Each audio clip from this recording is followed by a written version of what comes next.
seen that registration, which is in the filing. There are two additional pieces of new evidence that were developed to the effect that both the victim's bloody shirt, which we had agreed would be tested, but then found out had been destroyed prior to Mr. Webster's indictment, and the 911 calls that were made by eyewitnesses during this murder had both been destroyed prior to Mr. Webster's indictment.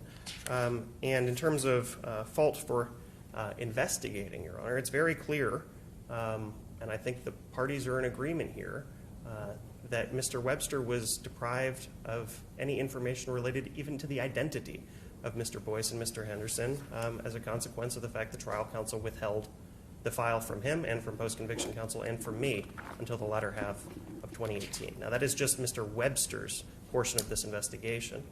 The state has conducted its own investigation in this matter in parallel. I am aware of parts of it.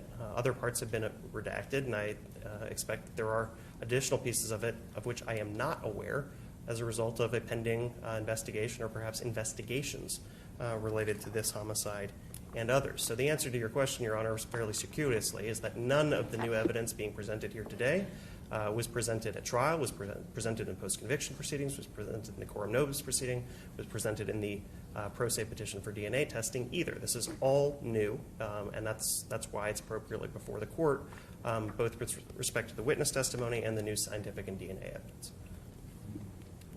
But, and I'm generalizing here, but that, and again, I hear from the state, but that issue about the second or another individual being the perpetrator in this offense was factored in to the state's review. That issue, certainly.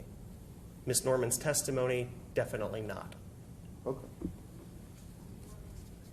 Anything further? That's all I have unless Your Honor has questions. All right. Does the state care to be heard? Only briefly, Your Honor. We do agree with the assertions by Mr. Horowitz. We agree that the issuance of the writ of quorum nobis is the appropriate relief in this matter. As to the court's concern, I would ask the state to view the investigation by the state and our position in the same manner that we might view persuasive versus controlling authority. Although we did address within our report and our filing some of the issues that Your Honor mentioned, we went further. There were corroborating information that we gathered from witnesses that was not available to Mr. Webster at the time of trial. So although we certainly reference some of the testimony, there is far more support for that testimony that we've uncovered post-trial that the court did not hear, that was not available to Mr. Webster, that perhaps could have changed or given different consideration to the credibility of some of those witnesses. The state has spent hundreds of hours and several years on this investigation. We are not blind to the weight of disturbing the decision of a jury and would not be asking the court to disturb that decision if we had not lost confidence in this conviction. And, sir, at this point, the state has fully lost confidence in the conviction of Mr. Webster, and we believe that vacation of the conviction is the appropriate remedy. And I may be using Mr. Horowitz's words. He's better at words than I am, but I'm using those to ask you a question. Is the state convinced that another individual committed this murder? Your Honor, I am hesitant to comment on an investigation that is ongoing. I do think that our report... It's not Mr. Webster. We are, sir. And you're determining, and I don't want to reveal anything that you don't want to reveal, but you're determining whether, I guess I'm kind of asking this, and maybe I've met with the Owens family, that's great, but asking this for them and me, but that person may be charged.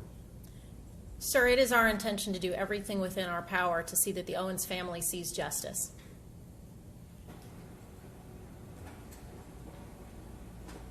Okay. Anything further? No, sir. All right. Anything further, Mr. Horowitz? Just extremely briefly, Your Honor, I do just want to call this court's attention to the fact that the post-conviction DNA testing statute calls for a hearing regardless of any time bar whatsoever if post-conviction DNA analysis is favorable to the petitioner. Again, I think the parties agree that the DNA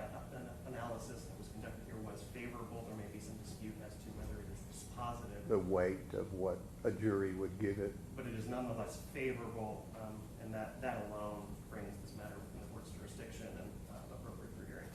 And my only final thought, Your Honor, is that we would like to incorporate our report as an exhibit to this hearing. The report from your The review? previously filed report that we submitted. Okay, I think you made it, didn't you, Mr. Horwitz, a copy? I did. Yeah. Or a redacted version? Okay, it's already in the filing. Okay, I mean, I appreciate the party's feedback in terms of my inquiry, because I've been around, nowadays the younger people say a minute, 23 years and 30 plus counting around this building or this buildings like this. So it is unique. That's why I was trying to gather, not in any way implying what should be done or shouldn't be done by my questioning. I'm just trying to get clear on where we are procedurally and what this court, from the attorney's perspective, is to be looking at.